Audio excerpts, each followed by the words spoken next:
Welcome in, everybody. I'm going to give a few more seconds. I see some people are still trickling in.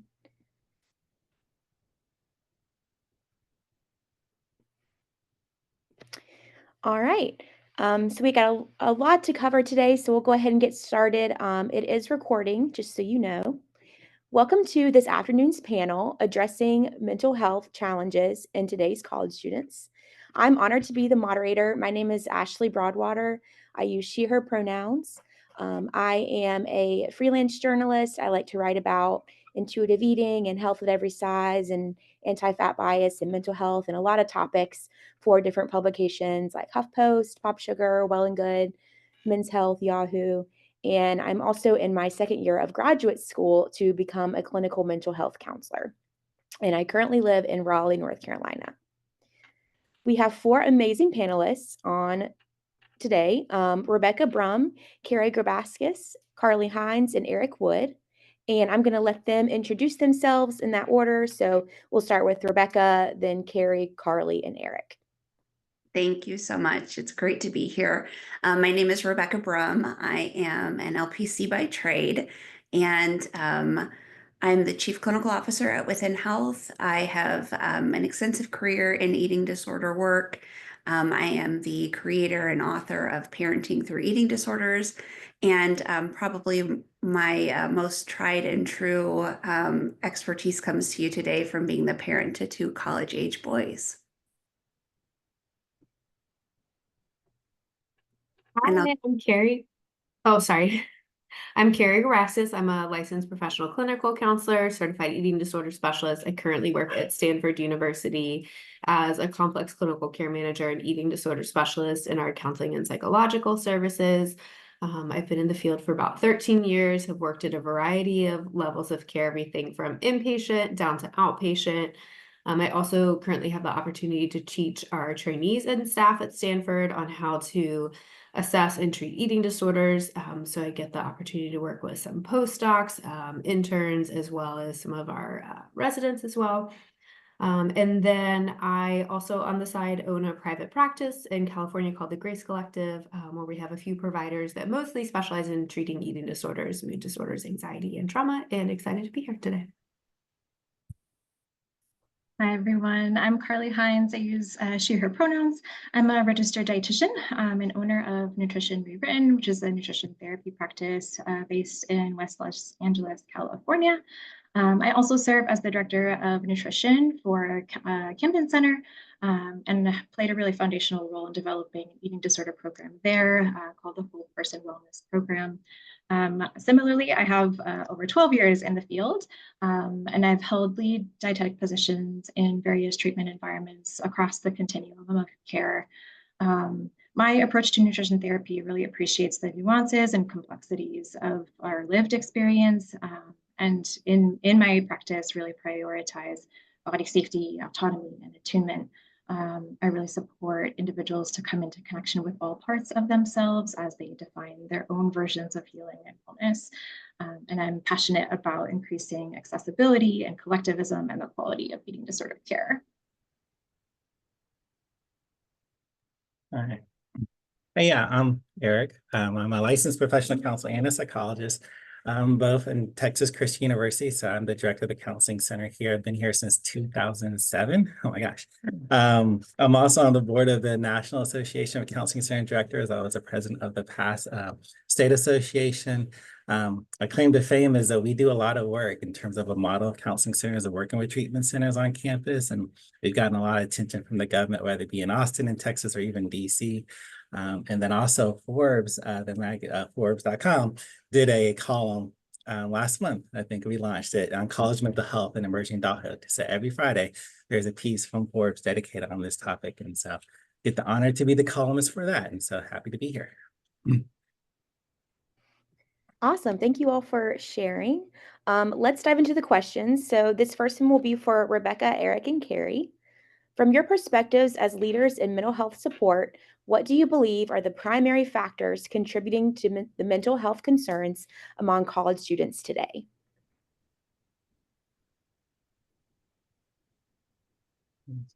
I can go ahead and kick us off. Yeah. like I shared in my my intro, I have two sons, and one is a junior in high school right now, and one is starting his sophomore year in college. And both are at home. And so I asked them both this question, right? Like, go right to the source. And the perspectives between my 17-year-old and my 19-year-old were very different. The 17-year-old said, you know, like fitting in with my peers and making sure that I don't stand out too much to maybe get bullied. And then my 19-year-old said, finances and what my life is going to look like going out into the world. And it really drew, for me, kind of the distinction and the developmental shift that's happening for students who are kind of going into the world outside of the nest a little bit more. They're looking at, what is a life that I'm building? Is the life that I see the adults around me filled with happiness? Is what I've been sold about achievement really adding up to happiness and contentment? I think some of the things that they see are scary, right? They see a world that's in a little bit of discord. They have parents that have experienced surviving during a pandemic. They see gun violence. They see a lot of things that are scary to them. They see housing markets where it may not be sustainable or even in the near future for them to step into an adult life. For sure, yeah. Eric, what are your thoughts? Yeah, I mean, this is interesting because it goes too far. I mean, as Rebecca was saying, a lot of people don't realize that developmentally, when you start college, is one of the few times in your whole lifespan where literally everything can change, from where you sleep to eat to your identity, even your body. And so if you define change as stress, that by definition is going to be a lot of stressful things. But we also are seeing a rise, like in clinical diagnosis, but we have to be careful on the narrative because for counseling centers, most of our clients do not have a significant clinical diagnosis. So we are kind of combat that narrative. And also, if you look at clinical diagnosis, the prevalence rates for 18-25 who are not in college is higher than is on college campuses. So colleges are a protective factor. But on the flip side, you are seeing a rise on clinical diagnosis. In fact, that's one of the disconnect is in traditional models, we had a developmental model, but now we're seeing more students come to campus with their eyes. And that could be anything from the fact that there's more students to the fact the whole world just endured a pandemic, to the fact if you read the headlines, all of society, the mental health is growing. But on the flip side, again, it's also a lot more normative. Like you're seeing commercials now on TV about counseling, and the outreach has gotten better. So you're seeing a lot of people just kind of seeking help just in all of society, not just college students.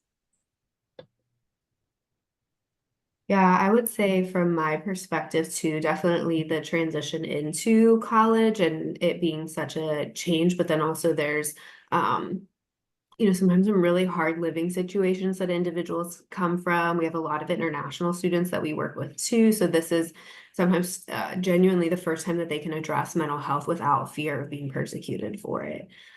Some things that we've been seeing on campus over the past year is noted stressors that are constant themes are definitely multifaceted, including the global war. Election season has been really challenging and causes a lot of stress. So a lot of academic stressors, as folks alluded to, the job market. We have PhD students getting ready to graduate from Stanford who are not having any luck finding jobs.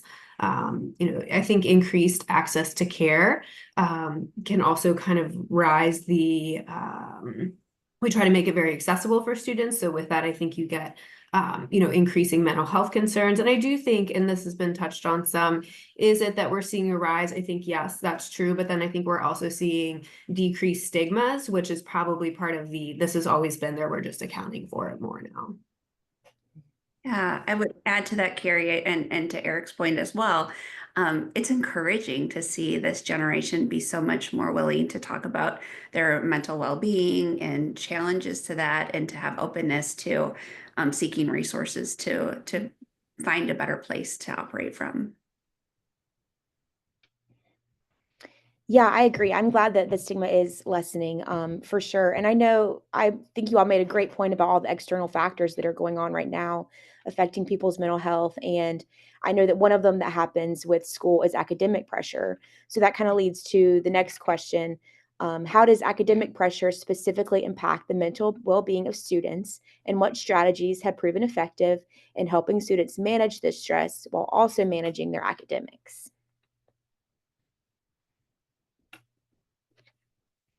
Can kick that one off this time and go in reverse order. I think one of the starting things that we're working with our students on is trying to decrease the rigidity around the drive for success and perfectionism. Because we all know that perpetuates unhealthy behaviors, patterns, things like that. So we do a lot of work around trying to normalize. There are times in life where we need to prioritize our mental and physical well-being, and then it's okay, you know, to sometimes decrease or even pause the academic push that they're having if that's necessary. We also do a lot of intensive collaboration with campus partners, coordinating with other treatment providers, things like that. So and that can go on and on and on about ways that we can collaborate, but I think high level, those are some of the things that come to mind. I can jump in next, and I guess first want to acknowledge my really unique role in this conversation as a dietitian and primarily a community provider, not directly stationed within a university campus, but instead working really extensively with young adults within the college age range and or those living on university campus. And so alongside nutrition, I pay a lot of attention to embodiment and the autonomic nervous system. That's kind of a hot button buzzword topic in our field right now, but really appreciating the role that plays within mental health and wellness. And to that point, I see most humans and most definitely young folks under so much pressure, whether it be academic or otherwise, which then leads to this internal body experience of so much constriction and bracing, yet just the same feeling passionate and emboldened or unsure or hurting or even unsafe. So having so much to feel in this time of transition, yet often in really limited bounds, and this can make for a really confusing experience in the body. So I get really curious as to how we're taking care of that. How are we caring for the body and the system as a whole? What's the role of movement and nutrition support, rest, boundaries, sleep? How are we basically creating a more expansive container rather than contracting under that pressure on both the macro and a micro level? And of course, we can also see varying responses to that pressure start to emerge, often through disturbances in eating or movement patterns. And to your point, Carrie, starting to notice the perfectionism and rigidity and restriction, and then perhaps seeking or suppressing through binge type or consumption patterns. Or folks who may oscillate between those different types of patterns, sensory sensitivities or underlying, kind of chronic medical conditions that really start to surface in this context. And we really want to appreciate all of the dynamics that are underlying those presentations. And I guess I would also add that I see a lot of folks who identify with being somewhere on the continuum of neurodivergent. And so I think there's a lot to say there about the compounding impact of the environment and the classroom and the pressure, and thinking about how we all respond to different inputs and stimuli in our environment. And many of us maybe aren't even aware of what those needs are. So not having those needs met on an internal basis, plus this academic or external pressure, can be a really fast track for substantial overwhelm and then the subsequent need for a management strategy, like an eating disorder. And so I think we'll talk about more supports as we go, but just as a kind of foundational start to that point, focusing on helping students be able to identify their own stress and body signals and what their needs are before that patterning and disconnect happens is really critical. I'd love to see more messaging about that rather than the general health or nutrition kind of initiatives that we have, and maybe extending those conversations into campus environment of care, thinking about how to create supportive spaces that can integrate actual stress management alongside, the academic pursuits so that it doesn't have to become another task. Yeah, I could just add on. Yeah, I mean, I couldn't agree more. It's just, I mean, the fact is that, yeah, academic pressure is stressful. And, the realizing stress is demands from the environment, anxiety is more internal. And so if you have all this pressure, and we know what we know with coping, especially in college students, when someone's overwhelmed with stress, they do things that aren't helpful and they stop doing things that are helpful, like sleeping, like Holly was saying, eating, things like that. And somehow in college, it seems to be glorified, pulling all-nighters or not eating and not sleeping seems to be kind of like the normative type of thing, and it's really not. And then, yeah, if you throw in internal factors like expectations or perfectionism and things like that, then it just increases it. I do think there is kind of a shift in terms of recognizing academic pressure, especially now with retention being such a high available. You're seeing more and more schools actually doing things like tutoring, or even success coaches is actually getting huge now, to actually help acknowledge that this is stressful. Whereas before, tutoring was like, oh, you must be struggling, but now it's almost a lot of schools are offering to every school, especially every student, especially STEM schools. So I think there is a recognition, like, coming into college, you are going to be overwhelmed and surrounded by stress. And so how do you cope with that directly?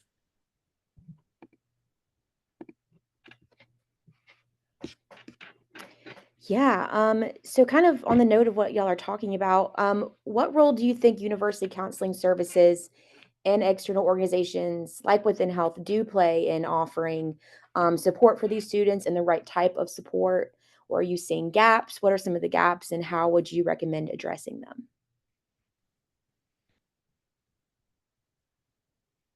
You are, Yeah, yeah. sorry, but Oh, go ahead, Eric. I think your perspective is going to be a really great piece.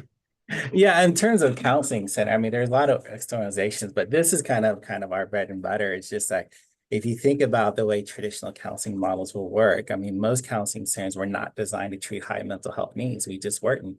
50 years ago, if you had a significant health needs, you probably weren't going to college, but now it's kind of common, which is good. That's not a bad thing.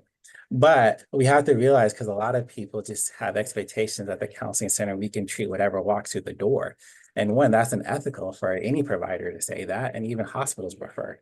But there's an opportunity, because when you think about colleges, like what we bring, I mean, we have access to this vital demographic of 18, 25-year-olds. We have an infrastructure already in place. We have buildings, we have facilities, we have internet, we have all that. We have pretty much everything we need, but we just don't have the programs. But there's a lot of treatment centers out there who have programs that are designed for high mental health needs, but they don't have the infrastructure or the access like we do. And so part of a whole movement is just, instead of trying to build a whole new system, can you really focus on the bridge? Like, how can you use what higher education does have and what these treatment centers do have, and just build a bridge together? Because that is, I mean, we had a lot of success. That's what we're known for. And there's like, our learning network has over 112 schools in it. And that's just really because it's not only effective, it's also less expensive. And then building like hospital community centers is actually just kind of build that bridge. So that is kind of a move towards mental health, and is one that we're very excited about. But that's just in terms of treating high need students. Yeah, I can piggyback off of that. And I think that hub perspective is exactly what I was thinking as well, is the college centers really act as this hub, this touch point, and have the resources to filter off into the other areas of expertise. I know my area of expertise as a professional is in eating disorder work. And the more that I know eating disorders, the more I realize I don't know other things as in depth as I need to. And so that's where places like Within Health come in, because we can hold patients. And it's one thing that we can do, I think, uniquely in the field, is holding patients and allow them to continue in their studies, allow them to continue in their homes, home environments, into the places, like Eric said, where college kids are able to operate in college with some of these higher acuity diagnoses, when that's appropriate and when that's the right thing for them.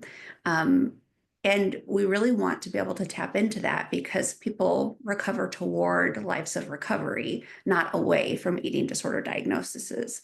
So we want to help integrate them in the things that are meaningful to them and are important to them, and lives that feel like they're worth recovering toward.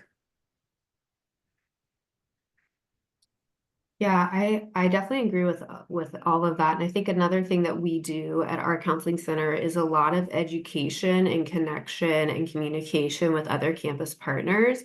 such as the Office of Accessible Education for Resources and Accommodations. We're often working with like Res Ed to bring in, trusted RAs, RDs, RFs that the student may feel as a support network away from home.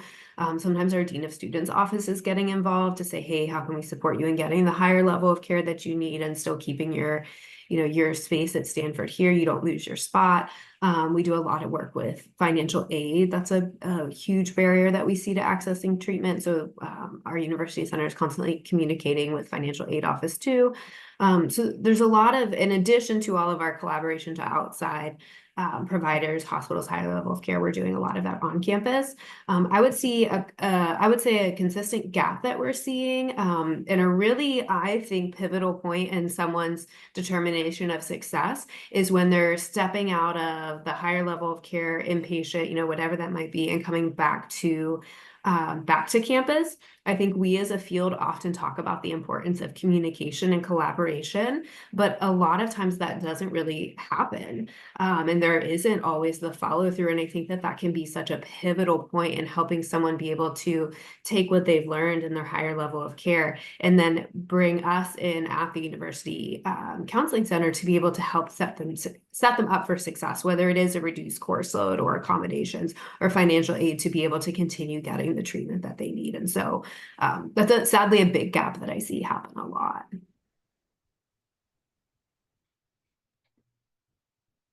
I agree with all of the points that have been mentioned thus far, really appreciating the hubs that are existing here with, not only universities and campuses, but also eating disorder treatment facilities and providers and collectives that are forming.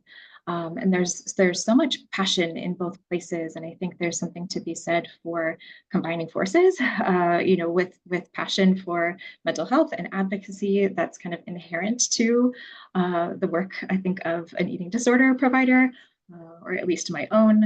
And so being able to really, again, combine forces can go a long way. And on a really practical level, right? Like perhaps creating or developing initiatives that can be implemented in university spaces, whether that's on a dietetic front, in the dining halls. Ashley, you mentioned writing about intuitive eating and HAES, and can we get that information into campuses more than, again, the traditional nutrition education? There are eating disorder dietitians that would be happy to, do some course correcting of that information. And it would go a long way. Or perhaps that it would be also offering, different types of food accessibility or food recovery programs. That's something that shows up in eating disorder treatment spaces all of the time. It's a conversation that we're always having. And so can we combine those resources, and using kind of the skills and strengths of both spaces? Yeah. Yeah, I love that. And kind of like even before students get to that point, I'm wondering what y'all think about how universities can improve the early identification and intervention strategies for students who might be at risk, especially as we're seeing this increasing demand for mental health services. Yeah, I think Carrie mentioned education. I think that's a big part. I mean, some people think, oh, just, screen them on admissions. You can't, that's ADA, so you really can't do that. And we also can't like solicit clients, so they have to make, first, contact with us. But yeah, I mean, a lot of students, again, it's just, there's a temptation to normalize things like, oh, I'm stressed out, it's normalizing. I don't sleep, it's normalizing. So really, the more education you can have on the campus about, you can still have healthy, like eating, as Carly said, is sleeping and things like that, and educating what things are and what resources are available. I think that's the best way in terms of actually giving that information to let students kind of be able to self-identify and come to us. I mean, some schools have, flock students to like score low, like midterms, they have unsatisfaction grades. And that helps, but I think the more, if you frame it in terms of a wellness perspective and a holistic perspective, I think that just kind of goes better, and is more effective than having somehow be tied to like poor performance or something like that.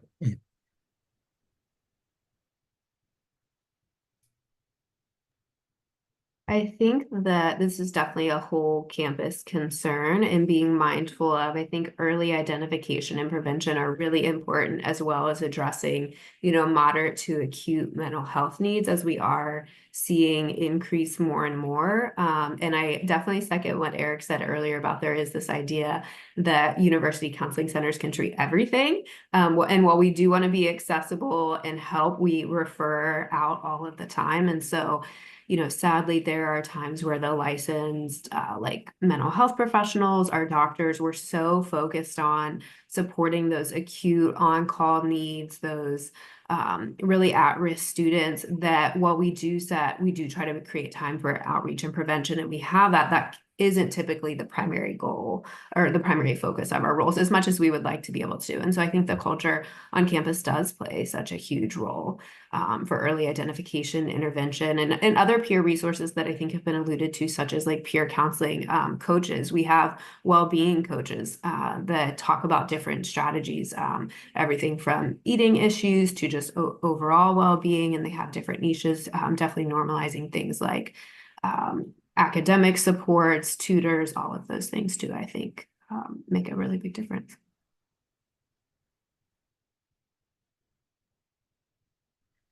Can share my thoughts on this one as well. It's challenging because of course, there's a reality to the population size and prevalence and also nuance in what it means to have, speaking to it, an eating disorder perspective versus disordered eating. And I think it's possible to start by even including the idea of eating and movement concerns within any screeners that may already be in place.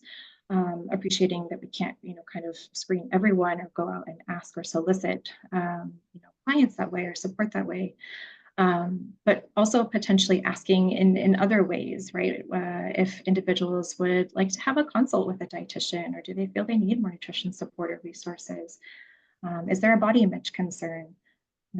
Or potentially bringing awareness to eating disorder history. That might be an important kind of point of information as well. Just thinking about the risk for resurgence of those dynamics as students are entering into a new environment. My thoughts as it relates to the identification, I think we're doing a better job on that front eventually, although I do still see so many people that are or have been suffering and struggling for a long time. So I think there's something to be said for when we're actually identifying an eating concern. And also the bigger challenge becomes, what do we do once we've identified the eating disorder with what resources are available? Some campuses have eating disorder task forces, but certainly not all. Some campuses have dietitians, but certainly not all. And those RDs, if present on campus, may or may not be specialized in eating disorder support. And even if they are, in my mind, it's almost not enough to be just eating disorder informed and a dietetic professional. When we think about all of the nuance and complexity that goes into offering this kind of support. I think back to my own early time working as a campus dietitian, and I was seeing disordered eating all the time, and yet only had my traditional medical nutrition therapy handouts and my nutrient analysis software that I was fresh out of school with, and thought those were my tools, and that is absolutely not what I needed. I needed, support of my own. I needed clinical training. I needed more counseling training. I needed collaboration with a team who also knew about eating disorders, and I needed to refer out. And I think that was speaking to some of those points about, what the capacity of mental health services on campus, being really respectful of, where that line is. And thinking about it as over a decade ago at this point, I think things have changed and we have made progress on that front, especially in the dietetics community. But I don't want to overlook, some of the inherent challenges in our field as we're thinking about what to do from here.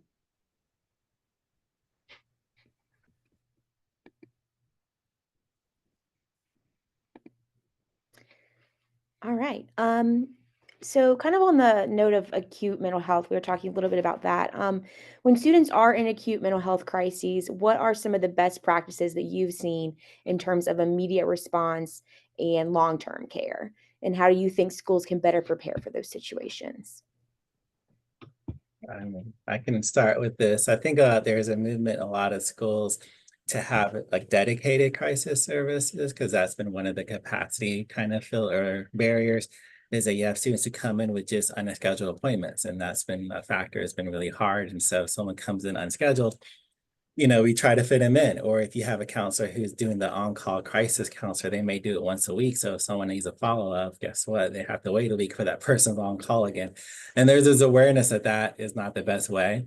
So you are seeing a lot of schools have what we call dedicated triaging crisis. And so really the counselors who don't have the caseload. And they're coming in, they can't, like we have 3 of them, and they just come in, they just kind of wait. And we let students schedule intakes, but they're really just there for students to walk in. And it's not that big of a leap of faith to say they'll be busy, because they are busy. But that way, if they don't have a caseload, if they follow up, they could be seen the next day and the next day or whatever. And that team for us, and like other schools, they are also liaisons to our kind of treatment centers and providers, because if someone's in crisis, it could be an indicator of a high need that needs longer care. So you're seeing a move of schools. Not every school is doing that, but a lot of schools are doing that more and more. Yeah, we definitely have that at our school too. It's a little bit different where we call it our on-call team, and they rotate, days and times that they're on call. And then we also have our complex clinical care manager teams. And they work really closely, but they don't typically overlap. And so the care managers are doing a lot of the coordination for higher level of care. And then we'll work in tandem sometimes with the on-call team needing depending on if it's going to be longer term care. Like the on-call team will probably do more immediate inpatient hospitalizations, whereas then our care managers will kind of take it from there and navigating, like, are we doing a residential PHP, what makes sense? So I think having both of those can, to Eric's points, be really helpful, because our staff therapists and psychologists have full caseloads when we're in the school year. So I think that intensive care coordination crisis support is pivotal. A lot of programs have like 24/7 mental health crisis numbers that students can reach out to. I think another really important thing too is the clinical consultation, and really making that a norm that you're not in this alone, especially treating a population where we don't always know what's going to walk in the door. So we do, we have daily consultation meetings. Sometimes it's multiple times a day, and really emphasizing that no matter where you are at on our team, whether you're an intern, this is your first day, or you've been here for 20 years, normalizing that we're all growing, we're all learning. And especially when we're working these high risk situations and you're the direct provider, like, we just are going to miss key factors. So having that accountability, and I think also that space to just normalize the challenges as providers. And I think that teamwork and that daily consultation really is what helps our teams be able to manage these pieces too. And I'll provide perspective on being maybe the receiver of a student who is in acute mental health crisis and needing support on that higher level of care. Things that I've seen really help that student get into care and help them continue to receive care are being able to really wrap around, involve the supports in their lives. That might be, we've had RAs that have been involved. We've had student health services. We've had the counseling center, clinicians as well. Sometimes that's mobilizing mom and dad or other supports so that the student isn't so isolated and siloed and trying to crawl out of what they're dealing with alone. But I also think that it's important from the treatment angle of things that we have tools and resources and information that we can share with those support people because they are so powerful in that person's life, but also at the same time, they may not know what the best thing to do to support the individual is. So we have to, as quickly as we can, support them and get them up to speed so that they can serve that role to their best of their ability in supporting that individual.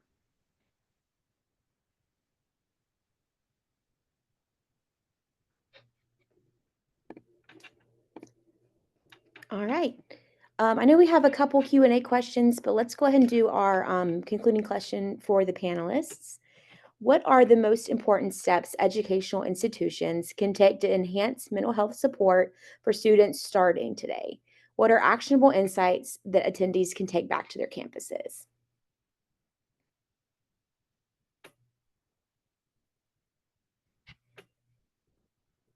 A big one.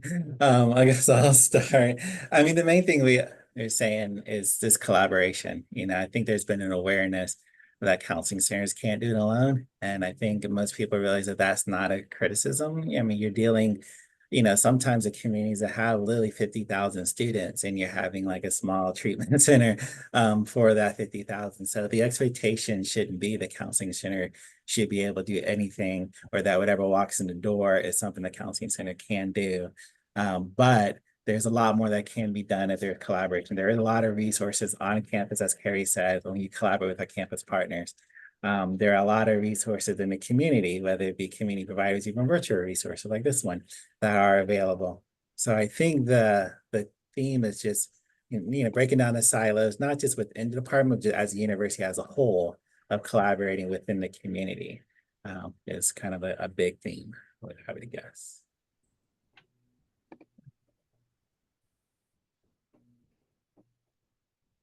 Can I add a couple of things on the nutrition and dietetic front? I think really, really important to build in eating disorder education really into any health-related curriculum. I understand not all universities offer those different programs, but anything that falls under kind of an allied health or health-related program deserves eating disorder education and awareness. And having a greater presence in then the course content has the potential to earn back so much time spent learning, these more classic and traditional health and medical dietetic frameworks, then realizing the harms and then unlearning it all. And so there are courses and resources out there, again, leaning onto some of the community providers and treatment resources. I see so many dietitian therapists putting together lots of incredible content for this very purpose. So leaning onto those resources. But really about, kind of playing the long game. When we have then students who are more informed, feeling more empowered and equipped to hold space for some of these concerns, then that also is helping to instill professionals who value collaboration in the community, and over time, then the potential to see more resources for and access points, that may eventually meet the demand. I also think about the campus environment too. So ensuring that any health messaging or initiatives are eating disorder sensitive. I'm a big fan of language. I think it goes a long way, and we don't have to do much to really change messaging and the meaning that is behind some of the words that we're using in this content area. So we want those messages or the initiatives to be, of course, eating disorder sensitive, and also respectful of the real diversity that we see in our populations. So much of the again, kind of generic or classic nutrition messaging that trickles down from more national or federally funded entities just doesn't apply to most people and most populations. And so we can start to be more mindful of that. Again, focusing our efforts and the resources that are held by campus entities toward messaging that, again, promotes internal awareness and body trust and accessibility, right? Like I mentioned before, really having an understanding of what the individual's experience is, what the body needs, how to best care for the body throughout stress, and developing more resources in that area. And then also on behalf of kind of a community provider from that angle, I think recognizing our role and potential in creating some of those more, operational channels that we're talking about for communication and education and collaboration. So as we're coordinating care in the community, because as we know, that's absolutely necessary for effective care, trying to take a moment be curious and ask about the initiatives that perhaps are available on campus, or for a client that you have maybe entering a university space. Just trying to weave in those points of awareness throughout the work that we're already doing, I think, can have incrementally, significant impact.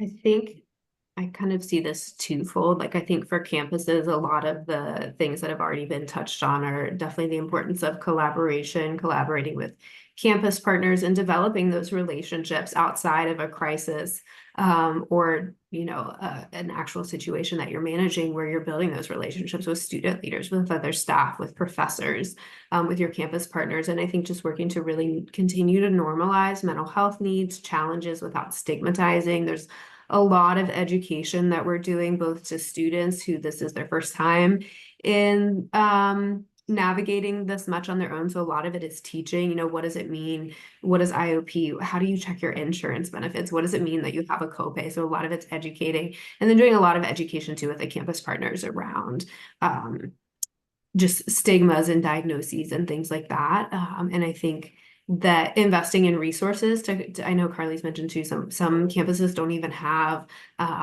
dietitians who specialize with eating disorders. And we know that the research shows 9 to 16% of college students have an eating disorder diagnosis. And so being able to invest in those resources. I think the other piece that is really important too is supporting your staff who are on the front lines with these students. And so really, as I mentioned earlier, like the importance of those open conversations, being able to foster a place of learning and growing, and that you're never expected to have all the answers, especially as we see things continue to get more complex. And I think there's also a piece of like really supporting like that work-life balance for your staff, benefits, compensation, so they're not really stressed at work, and then also stressed about how are they going to financially cover their family. And another, I think, key component too is really seeing your staff as a human first, right? An individual, whatever identities that they hold, seeing that first, and then seeing them as a staff member and employee, and not just they're your staff and then, oh, by the way, maybe we'll get to know these things about them. I think that's critical in creating a safe environment for all of us to work to then be able to create a safe environment for our students.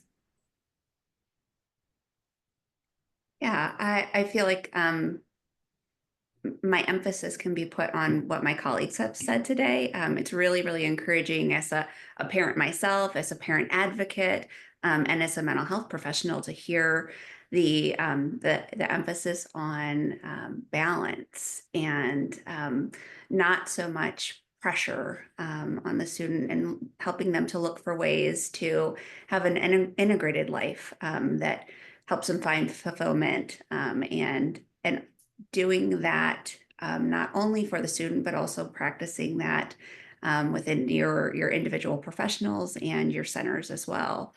And just wanting to contribute to that in ways that Carly has also said, it's just being ancillary support for the universities, knowing that there are organizations that specialize in these different areas, that have these much more specialized microscopic lenses on these certain different perspectives of mental health that can be supportive and intend to be helpful to the work that you all are doing. I really love all these points on language, collaboration, education, so many important things here, and taking care of ourselves along the way. I know we have a couple Q&A questions, and we have about 6 minutes, so we'll do what we can. Our first question was, hi, could you please give me advice? I'm a MS student in psychology. If I want to specialize in eating disorders, are there any schools or courses I can take? Thank you in advance. So I answered that one in the chat, and my advice was just, and this is how I became a certified eating disorder specialist, is the first steps I started to take were just through different eating disorder treatment facilities offer monthly or quarterly education for providers in the field. And that was a way that I just started to get a lens on what was I drawn to, what did I like, I also suggested the Alliance has monthly webinars for people who are interested. There are great resources. NIDA, the IADEP, International Association for Eating Disorder Professionals, also is a good resource. Project Heal, I understand, is coming out with a reduced cost training course for certification. So there's a lot of resources out there, a lot of free resources out there that I would, especially as a student, tap into first so that you can cultivate a little bit of your passion and direction. I think another move that our fields are taking, whether it's if you're doing, your medical residency, dietetic, or even therapy, is there are training sites who are now offering rotations in eating disorder training because they're starting to recognize that this has been such a huge gap in grad schools and med schools. So as you're looking for training sites for internships or possibly postdoc, looking for places that have an eating disorder rotation could also be helpful. Awesome. Thank you both so much. Our last question from Anna. I have run into there being a gap in campus health center involvement for students as well. Are you finding campus wellness centers are becoming more aware or educated, or are you also seeing the continued gap? I would say yes and no. I mean, you mentioned the health centers again, like what they were designed for. Like most campus health centers are not designed for significant problems to treat that. Um, so there's just that. I mean, it wouldn't be a criticism. That's just kind of the nature of how they were designed. But there is a lot of opportunities. Like one of the things we do in terms of collaboration, we have various IOPs on our campus and we help fundraise for the copay. I always say our health center is by far one of our biggest referral sources because a lot of students feel more comfortable, especially from different cultures, going to the health center first, especially with eating disorder. That's probably most likely how they're going to get to us. So there's a lot of opportunities in terms of being aware, but we can't assume like a lot of our providers didn't have training to how to recognize like eating disorder symptoms. And they were medical providers at the medical school. And that was something they just didn't know how to look for. So there are, opportunities, but it wouldn't be that shocking if you had a health center and the doctors didn't have, or providers didn't have training in the area, which speaks to the need of more collaborations with providers. Mm-hmm. Yeah, I echo all of that for sure. I think that we have certain parameters that we operate in within the medical health center, within CAPS, and what we are and aren't able to do, and just our availability because we're treating all the students, So there are just real limitations, and I think we're very aware of those gaps and wanting to be able to try to hold that bridge.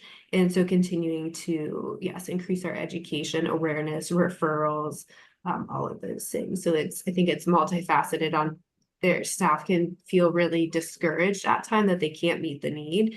And then also there's a lot of limitations in terms of how does that happen? How do you get funding for, these other roles that we're needing, things like that. So.